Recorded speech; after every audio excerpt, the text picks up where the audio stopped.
Bueno, mis amigos, bienvenidos a Jugando Pelota Dura. Termina la primera semana, básicamente, de ejecución de la nueva gobernadora de Puerto Rico y hay muchos sucesos en el medio, en el camino, que hoy vamos a aprovechar para analizar. Vamos a arrancar con lo que ocurrió el día de la juramentación, precisamente en la iglesia, que sigue dando candela. La persona que provocó los actos dentro de la iglesia estuvo hoy en el tribunal y se sigue debatiendo en las casas de cada uno de los puertorriqueños hasta dónde llega ese derecho a la libre expresión de usted entrar a un lugar público, y ya sabemos todo lo que ocurrió allí. Presento a parte de nuestro equipo hoy. Aquí está Denis Pérez, don Jorge Colbert. Saludos a ambos, bienvenidos. Buenas noches, Ferdinand, a Jorge y a todo Puerto Rico. Buenas noches a ambos y al pueblo de Puerto Rico. Vamos a ver lo que ya sabemos que ocurrió, pero un poco para repasar lo que ocurrió en la iglesia, pero también quiero repasar lo que ocurrió hoy en la vista del tribunal. Vamos a verlo.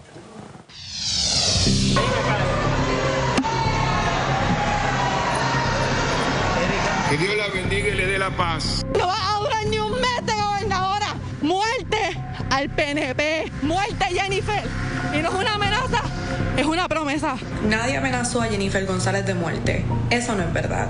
Eso es el chisme, ¿verdad?, de los periodistas.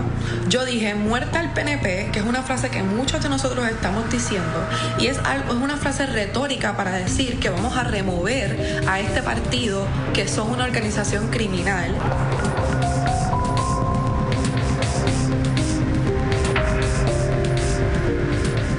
Bueno, eso fue lo que ocurrió ese día, y ella hoy se presenta al tribunal y presenta, va con esta chaqueta negra y a la espalda decía, vamos a verlo de nuevo. ¿Hay otro reportaje adicional o ese está todo ahí? Ese es todo lo que hay. Ahí atrás, si no me equivoco, y me ayudan los técnicos, dice Puerto Rico sin PNP, Puerto Rico sin PNP, pintado a la parte de atrás de la chaqueta que ella va, con la chaqueta que llega al tribunal. O sea, vamos a hablar de eso. Aquí tengo a un grupo de profesionales de primer orden. Aquí está el ex fiscal Omar Barroso. Saludos, licenciado. Buenas noches, Ferdinand. Está también con nosotros la ex jueza, Laura Ceri Roque. Saludos, Laura Ceri Roque. Buenas noches. Y también está con nosotros el ex fiscal Pedro Berrío. Saludos, fiscal. Bienvenido. Buenas noches a todos y feliz año. Bueno, si ustedes fueran fiscales o jueces, ¿cómo ustedes hubiesen atendido este caso? Hoy yo veía a la fiscal diciendo que la han vuelto a citar y que esperan poder radicarle los cargos. Algunos abogados plantean, ¿para qué van a perder tiempo si eso es un delito menos grave, una multa de $500? ¿Cuál es la responsabilidad del Estado? ¿Qué es lo que debe promover el Estado en este asunto? Bueno, el Estado tiene que promover que se haga justicia, que las leyes se cumplan. Es un tema delicado, ¿verdad? Porque es que hay que hacer un balance entre la libertad de expresión, ¿verdad? Y pues el discurso de odio y el discurso de incitación a violencia, porque por el mero hecho de que uno obtiene libertad de expresión, eso no quiere decir que tú puedes decir lo que te dé la gana, claro, donde te dé la gana. Y pues eso es un balance que ellos tienen que hacer, pero la realidad es que pues, si uno se pusiera a evaluar la situación de hecho y los videos que ocurrieron, a mí me parece que hay ciertos delitos que se podrían configurar de acuerdo a lo que ocurrió ese día en la juramentación de la gobernadora. Pero ¿cómo lo ves tú? La realidad es que desde la perspectiva de lo que es investigación criminal, el reto que se anticipa siempre es que estos casos a veces se minimiza y parecería que no hay manera de complacer la opinión pública, pero lo importante aquí es que se recopile la evidencia, la que no es obvia, porque los videos de lo que ocurrió allí pues se vieron, ¿verdad? Y hay una evidencia que no se puede modificar para propósitos de la presentación y evaluar qué cargos tienen suficiente evidencia y suficientemente corroborados para establecer la intención de la persona y tomar en cuenta las víctimas, cómo se sintieron, no solamente la señora gobernadora, sino las otras personas que estaban allí ejerciendo también su libertad de culto cuando ella está abrazando su libertad de expresión con un propósito político. Ahí solamente hay un delito que se pudiera estar violentando, que es el de que se pudiera utilizar, que es el de la amenaza de muerte o La alteración a la paz. O la alteración a la paz. O sea, esos son los dos delitos que usted ve, jueza. Sí, bueno, esos son los delitos por los que yo entiendo que podrían encausarla en su momento. ¿Y los dos son delitos menos graves? Los dos son delitos menos graves, pero pues en efecto yo creo que uno no debe minimizar, y valga la redundancia, de por ser delito menos grave, somos un país de ley y orden, así que pues están para cumplirse pues las reglas. Así en el caso de ella que tenía ya ella había cumplido. Ella tenía una orden de protección. Ella tenía una orden de protección, había sido, no sé si fue acusada. Contra otra persona. Contra otra persona. Y parecería, y volvemos, es bien importante ¿Eso pesa? También eso va a pesar en su momento, pero también lo importante es cómo se sintió la señora gobernadora y el público. La persona que recibe la amenaza, eso es bien importante. Nosotros le preguntamos a la gobernadora el día que fuimos allá a la fortaleza sobre ese tema en particular, y ella entiende, ella dice, yo le exijo a las autoridades federales y locales que investiguen, porque esto no es un relajo, esto es una verdadera. Yo me sentí amenazada, dijo la gobernadora. Y si ella se sintió así, pues toca en su momento, si ese fuera el caso, que posiblemente la van entonces a citar, y ella como víctima tendría que decir que me sentí amenazada por mi seguridad. Pero tendría que ella ir al tribunal y testificar, o le pueden tomar una declaración. Ella tiene que sentarse a declarar. Tiene que ser como cualquier otro testigo que se siente amenazado y tiene miedo. Nosotros estamos hablando aquí de lo que nos parece obvio, pero que usted habla, licenciado, de lo que es obvio. Y yo quisiera que la gente en su casa sepa a qué usted se refiere. ¿Qué es lo obvio de esos videos? Es obvio que cometió delito. Yo no voy a decir que cometió un delito, ¿verdad? Porque como abogado la responsabilidad es que los casos se dilucidan en la corte. ¿Y qué es lo obvio? Y es la prueba que entra en evidencia en la corte. Por eso es que la fiscalía ahora tiene que responsablemente recopilar evidencia que sea admisible. Y una cosa ¿qué evidencia si está toda plasmada en video? Porque tiene que desfilar ante un magistrado para que haya causa probable y tiene que probarse en un juicio. Perdóname, pero con lo que usted ve como ex fiscal, dos ex fiscales, ¿eso es prueba contundente, sí o no? Es prueba suficiente de lo que allí ocurrió, pero quien determina si eso es prueba de delitos, por ejemplo, alteración a la paz o amenaza, hay que entrar en los elementos del delito, y para eso hay que tomar en cuenta la intención de la persona y cómo se sintieron las personas objeto de las expresiones. Y quizás abonando al licenciado, para mí lo que sí podría ser obvio es que eso no necesariamente es libertad de expresión, porque la libertad de expresión, yo entiendo que si ella quería hacer lo que está en todo su derecho, pudo haberse ido fuera de la iglesia con una pancarta, con un cruzacalle y no estando encapuchada. Yo tengo dos preguntas. La primera, si hay una diferencia para la posibilidad de un delito de amenaza de decir muerte Jennifer, y la otra expresión es muerte a Jennifer González, que es el alegado. ¿Cuál es la diferencia? Las amenazas tienen que ser específicas, pero pues uno puede pues, hacer una inferencia de a qué era lo que ella se estaba refiriendo en ese momento, porque cuando uno escucha el video no está muy claro exactamente si ella dice muerte Jennifer o muerte a Jennifer. Ese sonido está, porque ella dice muerte y después dice, no es una amenaza. Es una promesa. Vamos a escucharlo un momentito. Muerte al PNP, muerte Jennifer. Y no es una amenaza, es una promesa. Eso, cogiendo la línea geográfica, si continúa. Sí, y la otra pregunta, en esa misma partida, un poco hablamos de la conducta repetitiva. Aparentemente ella había puesto un post o algo en las redes sociales haciendo referencia al individuo que asesinó a aquel ejecutivo de una empresa de salud, con la foto de la gobernadora. Y mi recuerdo, no sé si algunos de ustedes también lo tienen, en el cuatrienio de Alejandro García Padilla, un individuo puso una amenaza en las redes sociales y fue arrestado por el FBI por utilizar las redes sociales. Creo que esa persona cumplió unos cuantos meses. Aquí pudiese haber un delito federal también en atando ese post inicial por las redes. Pues yo estaba verificando si, por ejemplo, ella no había juramentado todavía, ¿verdad? Si ella todavía era la comisionada residente, hay un delito del Código del Código Federal que protege a los presidentes y a los miembros del Congreso. Y ella, como ser comisionada residente, podría ser considerada miembro del Congreso. Lo que pasa es que las agencias federales tendrían que determinar si esto es una amenaza creíble o lo que es un discurso político exagerado. ¿Quién define eso? ¿La jueza? ¿El juez? Sí, el juez. Y bueno, y volvemos. Lo importante es, como se ha dicho aquí, los casos no los podemos ver según el video, es la prueba que escucha el juez. Y si el juez o la jueza en su momento entiende con el testimonio de la señora gobernadora que la señora gobernadora se sintió amenazada y sintió temor y se sintió que podía estar... Voy a abusar de su confianza. Algo, pues, ajá. Por el cariño que le tenemos aquí, ya usted es parte del equipo. Usted está sentada ahora mismo ¿verdad? Ya en... Anda. ¿Cómo se llama esto? En el estrado. En el estrado. Usted está en el estrado. Está el fiscal, está el abogado y están presentando la prueba y usted ve ese video. Y el segundo testigo que entra por el medio es la gobernadora de Puerto Rico y se siente, yo me sentí amenazada de muerte. Yo me sentí, a mis hijas, yo tengo 2 hijas, todo lo que ella quiera decir ahí. ¿Cómo actuaría usted como jueza? Bueno, es que eso depende de la credibilidad y entonces ciertamente en este caso tengo que decir que le daría la credibilidad a la señora gobernadora. Si se me siente en sala y me dice, sentí temor, me dio miedo, en ese momento ciertamente como se ven los videos no se escucha todo el detalle dentro de la iglesia, me dio verdaderamente miedo, pues sí. Una pregunta más, y si eso ocurre y usted encuentra que sí, que ella violentó, ¿verdad? La ley y se la aplica, ¿cuáles son las consecuencias para ella? ¿500 pesos de multa? Son delitos menos graves. Todo eso para 500 pesos de multa. Pero es que yo creo que no podemos verlo que vale como la pena todo, procesar. Sí, no podemos verlo como todo eso. ¿Por qué? Porque ese es nuestro código penal y es un delito menos grave. Y pues somos, como yo les digo siempre, somos un país de ley y orden y estamos para cumplir las leyes. ¿Me toca ir? Espérate, pero es que lo que pasa es que queda feo haber terminado con una amenaza. Pero una pregunta, aunque sea menos grave. Sí. Quería entrar en las 2 personas que han sido arrestadas por la agresión física que se le hace a don Wilfredo, de 90 años. Entonces, hay un grupo de muchos abogados y fiscales llamando y diciendo, ¿cómo es posible que con el expediente criminal que tienen esas 2 personas estuvieran en la calle y siguen delinquiendo?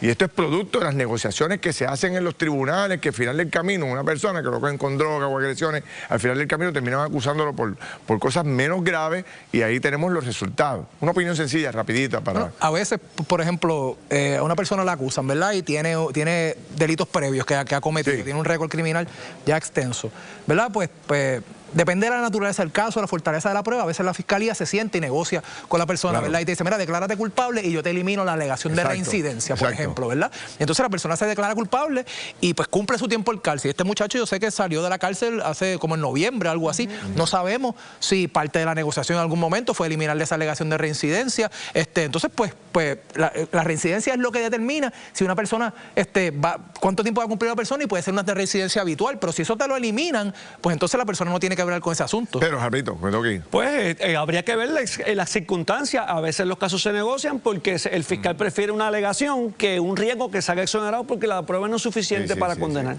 Pues eso yo me voy totalmente distinto a mis compañeros de panel. La gran pregunta es si está funcionando la rehabilitación también en las cárceles. Porque salió en noviembre y estamos aquí. Pues precisamente con ese pie forzado destaco que va a estar aquí hoy el nuevo secretario de Corrección. Y vamos a profundizar porque mire que esa agencia ha estado caliente durante todo este cuatrenio. Voy con Margarita, adelante Margarita, y regresamos rápido a nuevos temas. En efecto, Ferdinand, volvemos con temas de Puerto Rico, pero es que un río de fuego arropa sectores de Los Ángeles, dejando casi 2.000 estructuras destruidas. De esta desgracia hablamos en solo minutos. Y tras ser nominado secretario del Departamento de Recursos Naturales, su primer mandato es archivar los casos de la Parguera. El secretario tiene el poder para esto, lo discutimos en breve. A pesar de múltiples cuestionamientos sobre el resultado electoral en Venezuela, hoy Nicolás Maduro volvió a juramentar como presidente de ese país. ¿Habrá vuelta atrás o seguro estará él en el poder? Analizamos toda la controversia, toda la situación, mire, ya, así que usted no se vaya lejos.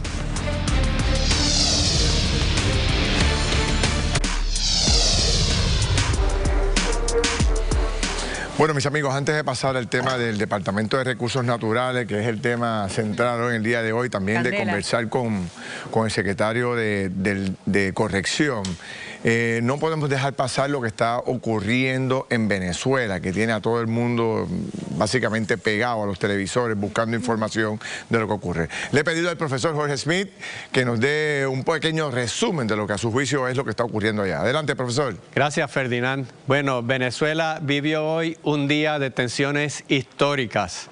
Nicolás Maduro juramentó como presidente en medio del rechazo de la oposición política y del repudio de la comunidad internacional. Hoy exploraremos estos eventos ocurridos, las similitudes con crisis políticas en otros países y las opciones para darle fin a este mandato controversial. Veamos primero los eventos de hoy. Hubo el rechazo por el ganador legítimo, Edmundo González, por María Corina Machado. Ella estuvo ahí.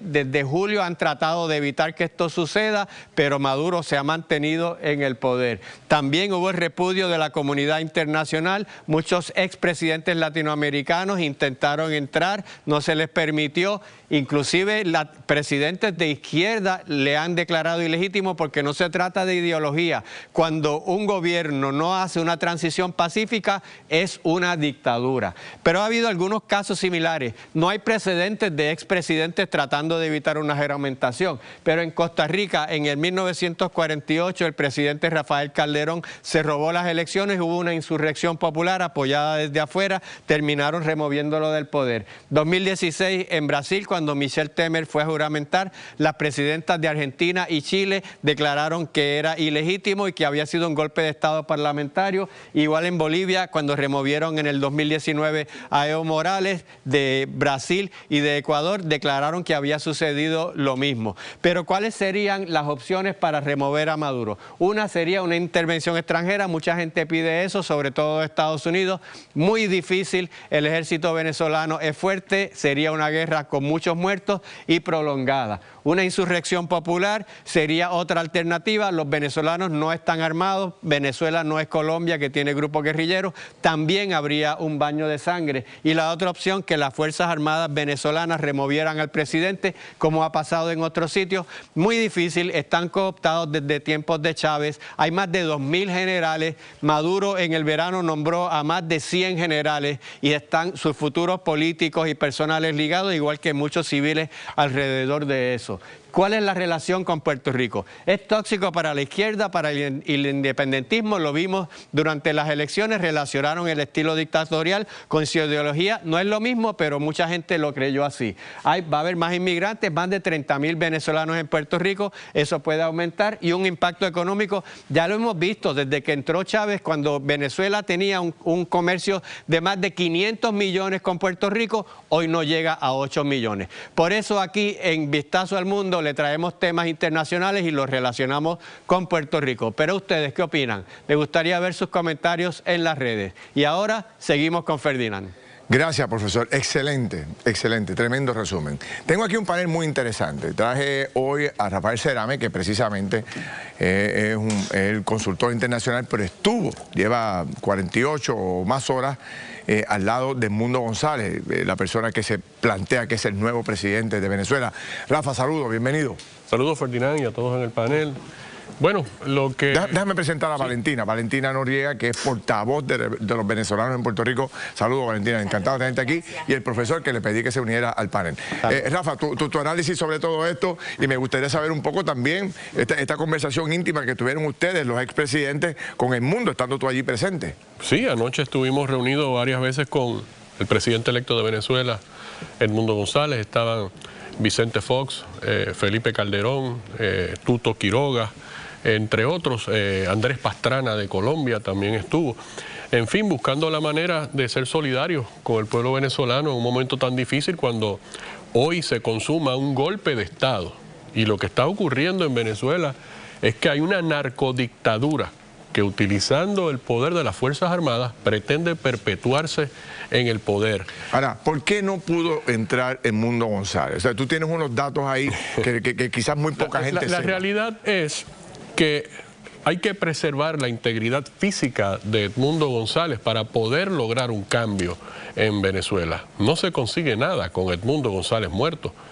Y la narcodictadura, luego de haber atentado contra la vida de María Corina Machado, Días antes de eso, secuestraron al yerno del presidente electo de Venezuela. Son capaces de cualquier cosa porque saben que su futuro es el mismo de Manuel Antonio Noriega. Pero todo el mundo terminará pensaba, preso. Pero todo el mundo, yo pensaba, por ejemplo, al ir acompañado con esa enorme cantidad de expresidentes. Bueno, la logística. Yo dije, bueno, pues no hay forma. Más allá de la logística, el poder del mensaje. Sí, pues es la intención. ¿Qué pasó con la logística? Todavía esa es la intención. Eso no ha terminado.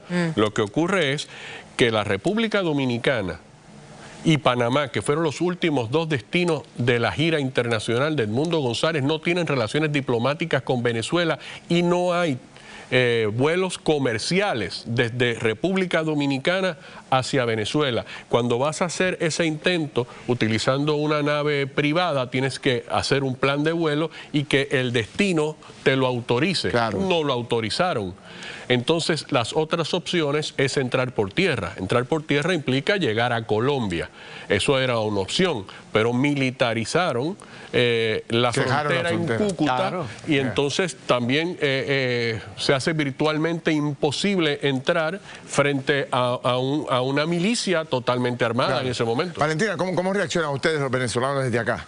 Nosotros seguimos con toda la fe de que esto va a seguir. Yo creo que ahora empieza una nueva etapa de la lucha de los venezolanos, y esto, cuando dijimos que es hasta el final, es hasta el final no ha llegado. Yo creo que hoy se consagra el narcodictador Edmundo González ante el mundo, y ahora le toca al mundo libre empezar a reaccionar de manera más contundente con el pueblo venezolano, que estamos listos. Profe. Mira, aquí la clave son las Fuerzas Armadas, porque son las que tienen las armas, las que tienen la capacidad de mantenerlo en el poder, y hasta ahora han sido fieles. En otros lugares donde han pasado cosas similares, las Fuerzas Armadas se han virado cuando han visto que en la población hay una inestabilidad de tal manera que si ellos no apoyan en ese momento, van a terminar del lado incorrecto de la historia y quizá van a terminar siendo procesados. Si siguen nombrando generales ahí, porque hay más generales que soldados. Sí, por eso ahora mismo están cooptados. Hay otro punto importante que aconteció hoy. Se aumentó a $65 millones la recompensa. Vamos a ver, aquí lo tenemos, Rafa. Sí. Mira, o sea, hay $25 millones de recompensa. ¿Cómo es que se llama este hombre? Diosdado Cabello. Diosdado, sí, pero fíjate lo 25 para Maduro y 25... Y 15. Hay 15 millones acá. Sí, pero lo novel es que esos 15 millones a quien se le están imponiendo es a Padrino López, que es el ministro de Defensa, el que tiene a cargo los grupos de represión. Y fíjense los delitos que se le está implicando a este trío de delincuentes. Todo es narcotráfico, lavado de dinero. Eso es una organización criminal al mando del Estado venezolano. Rafa, tú viviste esto mismo con Guaidó. ¿Cómo es? Esto no es la misma, ¿verdad? No es lo mismo. Pero también Guaidó pasó por todo un proceso en que todo el mundo pensaba que era el presidente. Pero vamos a... y el mundo lo apoyó. Sí, y finalmente... Pero hay una diferencia. ¿Cuál es? Guaidó era un presidente interino. Ostentaba esa posición por ser el presidente del Congreso en el momento en que se declara a Maduro como un usurpador del poder porque estaba ocupando la presidencia de manera ilegítima. Edmundo González tiene 8 millones de votos a su favor, derrotando a esa narcodictadura en unas elecciones diseñadas por ellos mismos. Es un presidente electo, no interino. Denis, tú dices que lo apoyó, pero lo apoyó igual que ahora. Lo apoyó haciendo declaraciones y haciendo sanciones, pero es que eso no va a venir de afuera. Exacto. Eso no puede venir de afuera. Entonces, mientras no haya un movimiento autóctono, ya sea de la población o de las Fuerzas Armadas, muy difícil de que haya un cambio. Pero pregunta... a mí me parece que el rol de Estados Unidos aquí también es clave. Y a mi juicio, Donald Trump no se ha distinguido nunca por ser moderado en sus palabras. Está hablando de Groenlandia, hablando del Golfo de México, hablando hasta de Panamá con amenaza. No se ha expresado categóricamente en este momento, en estos días, sobre Venezuela, pero el día 20... Sí se expresó. Bueno, pero no ha hablado de amenaza, mucho menos roles más allá de apretar económicamente. A lo que voy es, después del día 20 de enero, cuando asoma la presidencia de Estados Unidos y haber reclamos de la comunidad hispana latinoamericana, esperamos que el presidente Trump pueda hacer una ficha que cambie entonces el yo creo que tan pausado que lleva Estados Unidos con esto. A mí el problema es que Trump está más enfocado en las deportaciones masivas y él tiene que convencer al gobierno venezolano de recibir a miles de venezolanos allá. Entonces se da la posibilidad de que a cambio de que Venezuela reciba eso, él reduzca las sanciones. Puede pasar exactamente lo contrario. Valentina, profesor, también puede pasar a la inversa, que a Trump le expliquen que mantener al narcodictador en el poder pudiera provocar que más de 3 millones de venezolanos lleguen a los Estados Unidos en los próximos 90 días. Valentina, ¿cómo cierro con usted? O sea, ¿qué puede estar pasando en las próximas horas o días? ¿O aquí termina la jornada a esperar una nueva reacción de todo el mundo? Venezolano, yo te lo garantizo que estamos decididos. Hoy Edmundo hizo sus expresiones, hoy nos lastiman tratando de hacernos entender que ganaron, pero para mí hoy Venezuela está más, la dictadura de Nicolás Maduro está más débil que nunca. Para mí hoy él es un ilegítimo y es un narco. Bueno, gracias a ustedes, se los agradezco. Tremendo el análisis, creo que estamos ahora un poco más claros de lo que está ocurriendo en Venezuela y las opciones que hay. Bueno, cuando regresemos, vamos a entrar en la controversia que ha surgido ante el día de hoy con el famoso informe del secretario, o la orden ejecutiva del secretario del Departamento de Recursos Naturales que está botando fuego. Voy con Margarita, venimos. Ferdinand, mira lo que vamos a hacer. Seguimos conociendo nombramientos del nuevo gobierno. Hoy le toca el turno al bate a Corrección, que ha estado bajo intenso escrutinio por el manejo dentro de las cárceles y también por aquellos que liberan. Usted quédese, mire, bien pendiente. Y los incendios que no logran aplacar en Los Ángeles continúan dejando una estela de dolor y destrucción. ¿Cuáles pudieran haber sido los errores? Los repasamos. Además, ¿qué le pasó al designado secretario de Recursos Naturales? Firmó una orden administrativa que podría favorecer a los suegros de la gobernadora. ¿Es un error o es una movida selectiva? De todo eso conversamos en solo minutos.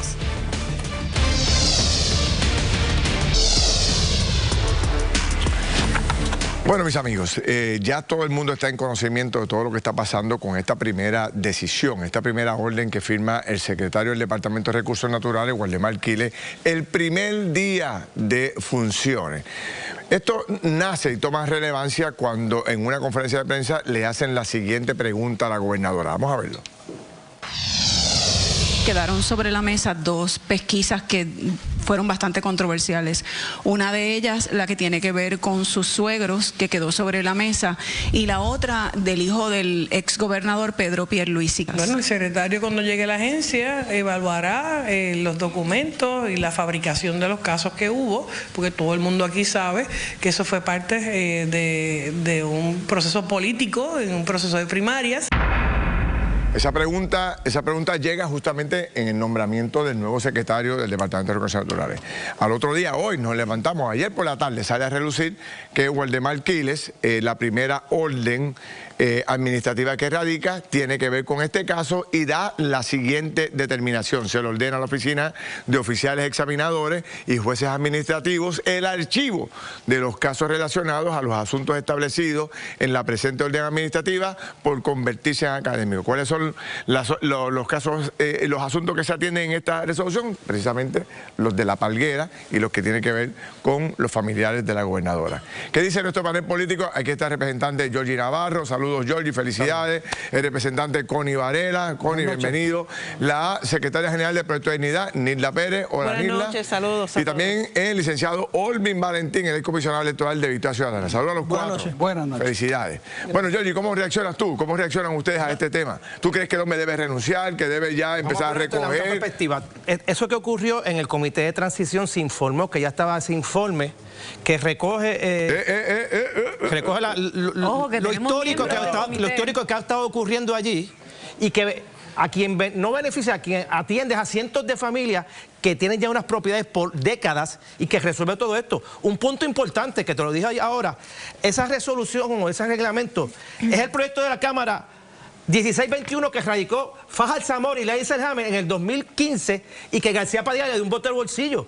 ¿Sabes? Que aquí estamos hablando de una reglamentación que todo lo que está en este proyecto. Lo que pasa es, Yoli, que lo que se plantea es cómo este hombre, que ni siquiera se había sentado en la silla, pudo haber redactado una orden administrativa de 10, 12 páginas. ¿No? Que la orden ya estaba hecha, a eso es lo que vamos. Él no la hizo en estos días en el comité de ¿Quién la hizo, Yoli? Pues la pasada administración, la secretaria estaba de parto. Hay una información diciendo que la secretaria no dio nunca esa instrucción. La pregunta estaba en el comité de transición y eso de ahí que se parte. No hable del comité de transición, que Jorge está aquí y te va a decir. ¿Eso está o no está? Voy a tener que preguntar. Vamos a tener que preguntarle a Jorge. Dame aclarar porque hay una confusión. El comité de transición que nombró la gobernadora, del cual yo fui parte y tuve el privilegio de estar allí, nunca atendió ese tema. De hecho, la vista pública del secretario en funciones de recursos naturales pública está en las redes. Nadie abordó ese tema porque hubiese sido altamente impropio de cualquiera de nosotros haber indagado sobre investigación administrativa de recursos naturales o de cualquier otra agencia. Lo que quizás se refiere el secretario nominado... Estaba el documento, pero no hablaron de eso. No, perdóname. Lo que quizás se refiere el secretario, presumo que lo va a aclarar, al comité de transición de la agencia interno, porque después que terminó el comité de la gobernadora, entraron en funciones los comités internos de cada agencia y es posible que en esas reuniones, distintas a la del comité de la gobernadora, hayan discutido eso. Yo no lo sé. Ahora, la pregunta que hay que hacerse es sobre todo el documento. Hay unas partes que me parece que se pueden atender, pero esta última sección es lo que levanta toda la controversia si realmente tiene la capacidad legal de hacer eso. ¿Cómo lo analizas tú, Cory? Sinceramente, es un caso insólito lo que hizo el secretario de Recursos Naturales designado. Si es como dice Georgie, es un irresponsable porque no pudo ni leer la orden administrativa. ¿No ha ido allí? ¿Tú lo viste allí? ¿Tuviste que no lo leyó? Eso, Georgie, eso no se redacta de un... Es que estaba redactado ya estaba redactado. Bueno, pues es irresponsable, no tiene criterio propio, no sabe pensar, no sabe las consecuencias de esa orden administrativa. O sea, dispuso de todos los bienes, recursos naturales del país de esa manera. Entonces le dio no solamente a la casa de los suegros de Jennifer, sino a todos aquellos que tuviesen alguna querella sometida en recursos naturales. Que por décadas históricamente han tenido esa problemática. ¿Qué va a pasar aquí? ¿Ustedes creen que este hombre va a tener que él mismo solicitar el retiro de su nombramiento? ¿La gobernadora le va a pedir la renuncia? Porque entonces Rivera Chat lo ha citado a una vista, básicamente de interpelación allí. La capacidad que más importante de un líder es la capacidad de juicio.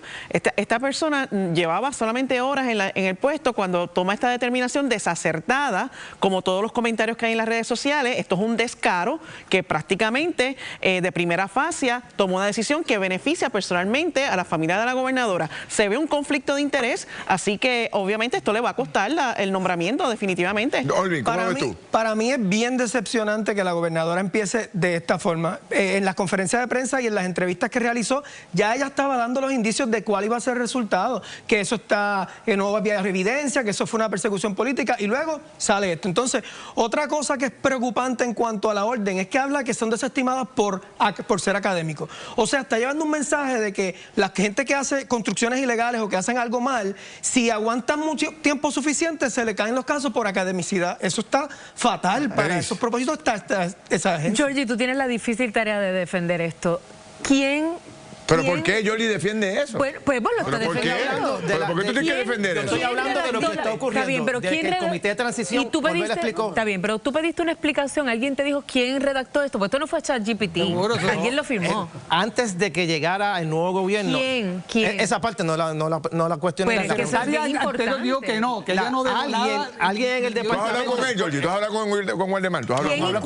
¿Quién y cuándo? No he hablado con Waldemar, pero el comité de transición o el departamento de recursos naturales ya tenía un borrador de este documento. ¿Qué hizo quién? Esa parte no. Fortaleza seguramente.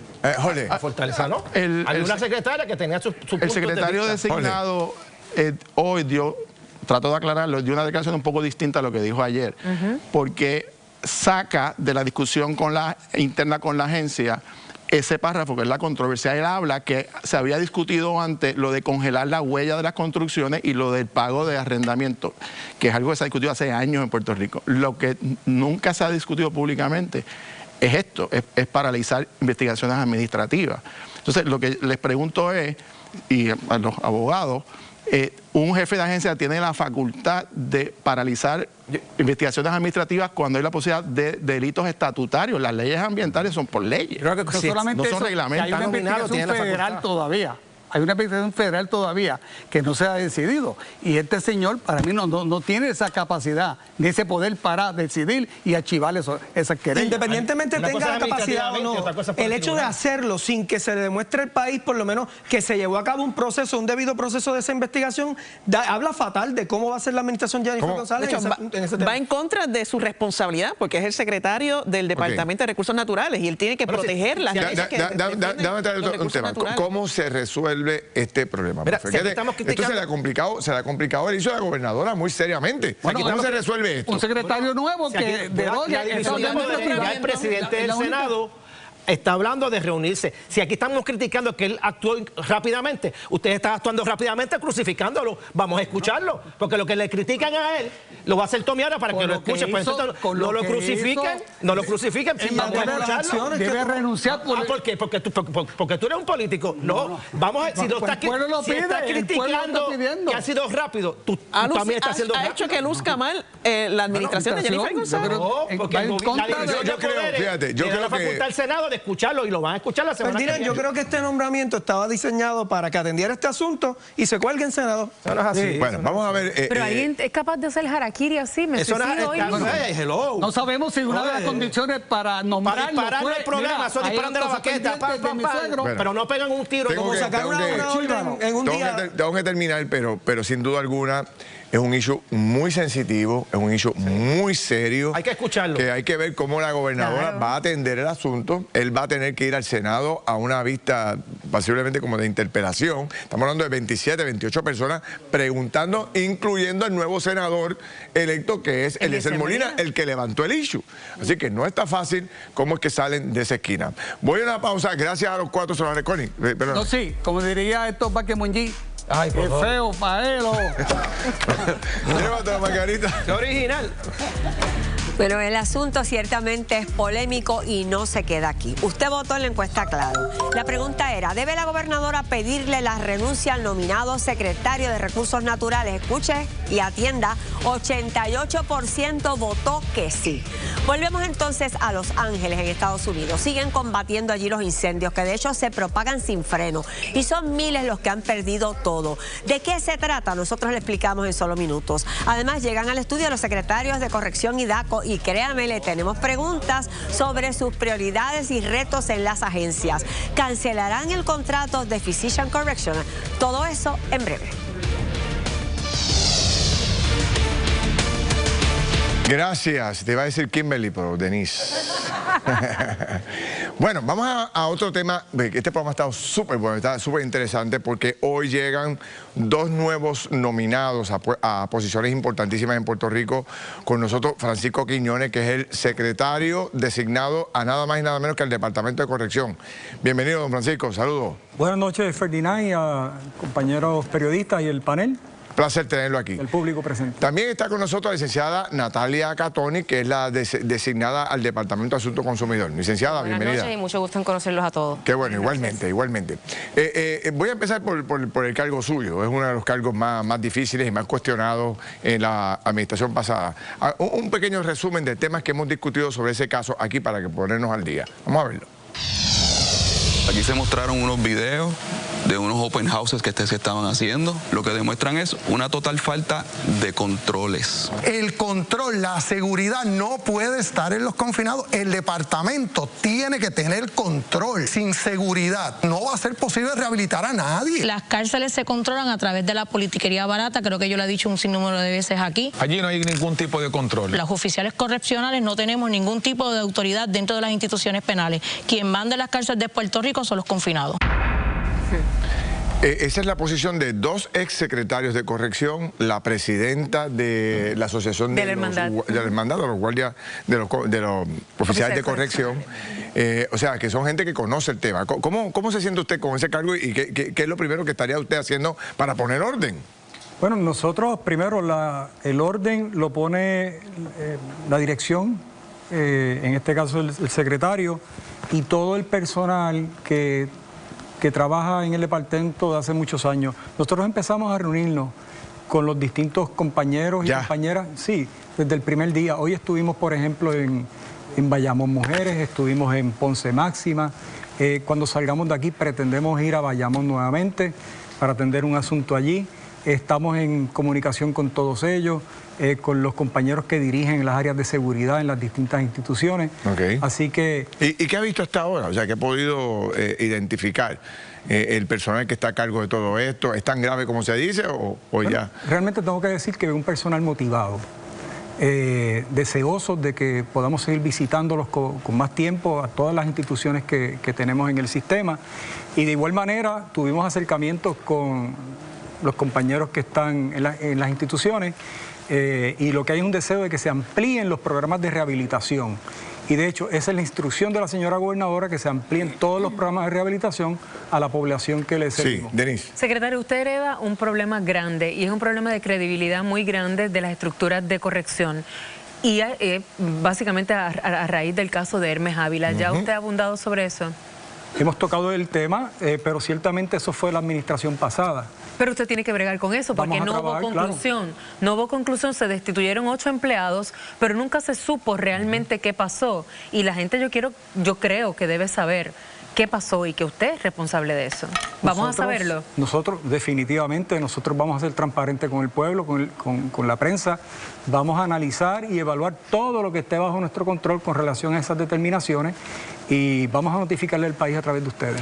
Licenciada, y en el caso suyo, usted va a representar a los consumidores. ¿Cuál es su visión de la agencia a la que va a representar? Pues, aparte de estar muy feliz porque la gobernadora me ha dado la oportunidad de servir como secretaria del DACO, yo, creyendo en el proceso administrativo de defensa de los consumidores que trae el DACO, entiendo que la agencia ha decaído a causa de unos problemas presupuestarios que, pues, las medidas de austeridad de la Junta no ayudan, y por ende hemos parado de ser una opción viable a la hora de resolver todos estos casos, que son los que se llaman los famosos small claims, que es la razón por la cual DACO existe. Mi visión es buscar la forma a nivel presupuestario de volver a que el DACO y ese proceso administrativo, que es la joya de la corona, que siempre ha sido una agencia que ha tenido una popularidad increíble con el electorado, y no solamente eso, con el público en general, vuelva a ser lo que era antes. Jorge. Primero, felicidades a ambos y el mayor de los éxitos. Muchas gracias. Conozco al secretario hace muchos años y sé de su compromiso, y los mejores deseos también a la secretaria. Gracias. Secretario, en la vista de comité de transición con el Departamento de Corrección, que a mi juicio es el departamento más crítico que pudimos ver, había una falta de información, y obviamente luego de esas vistas surgieron los arrestos de personal o de confinados sobre gangas que estaban operando y que controlaban y que controlan las cárceles.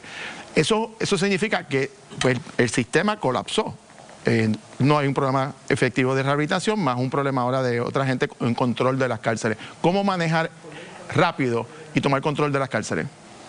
Bueno, lo primero es que el secretario tiene que hacerse presente en las instituciones, no solo para estar accesible a los compañeros y compañeras que trabajan en las instituciones, tanto oficiales correccionales, trabajadores sociales y todo el personal civil, sino también que los compañeros, las personas que están en nuestras instituciones, la población correccional, sepa que el secretario, por encomienda de la señora gobernadora Jennifer González, los va a escuchar.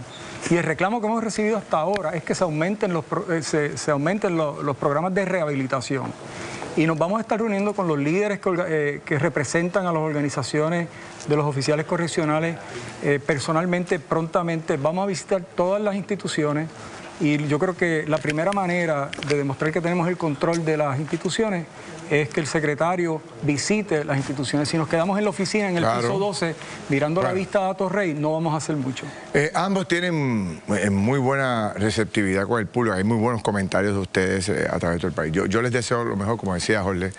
Y en el caso suyo, pues tienen que... O sea, el país espera que usted ponga orden allí, que haya... O sea, esas son las cárceles. Se supone que la gente ahí vaya allí a cumplir. los paris de pizza, los paris de piscina y todo ese tipo de cosas, pues no sé, vamos a ver cómo usted atiende todas estas cosas que están ocurriendo allí. Ya hablaremos más adelante, mucho éxito a los dos. Voy con Margarita y regresamos con la última entrada de juego que está también muy interesante y preocupante. Adelante, Margarita. Así es, no podemos olvidarnos de lo que sufren otros pueblos, ¿verdad? Otros países, y ante las imágenes de la ciudad de Los Ángeles prácticamente en cenizas, hoy se habla de la necesidad de prevenir estas situaciones que son críticas, pero también de la ayuda que se está brindando. Así que vamos a estar conversando sobre todo eso. Los incendios que han afectado el condado de Los Ángeles no dan tregua. Imágenes apocalípticas. Residentes están entrando a sus propiedades bajo la incertidumbre de cómo encontrarán sus pertenencias. Tuvimos que salir, nos evacuaron rápido. Este era mi apartamento aquí.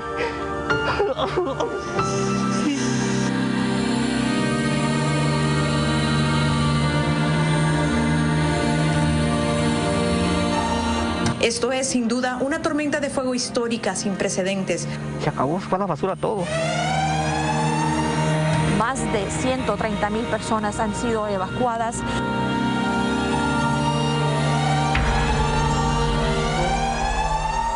Bueno, esas imágenes son impresionantes. Este señor que va con el periodista y ve por primera vez su casa en cenizas y se desmorona. Literal. O sea, son escombros, es una estela de dolor, de verdad, que ojalá que se puedan recuperar lo antes posible. Suena lejos, pero es Estados Unidos, en Los Ángeles, y hay mucha gente también sufriendo.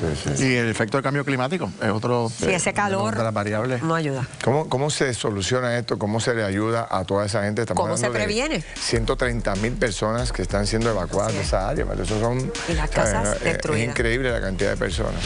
Y también entonces el problema de sequía que sigue afectando toda esa región. Bueno, muchos problemas alrededor del mundo. El lunes nos vemos, señores, que disfruten el fin de semana. Cuídense, nos vemos acá el lunes. Buen fin de semana.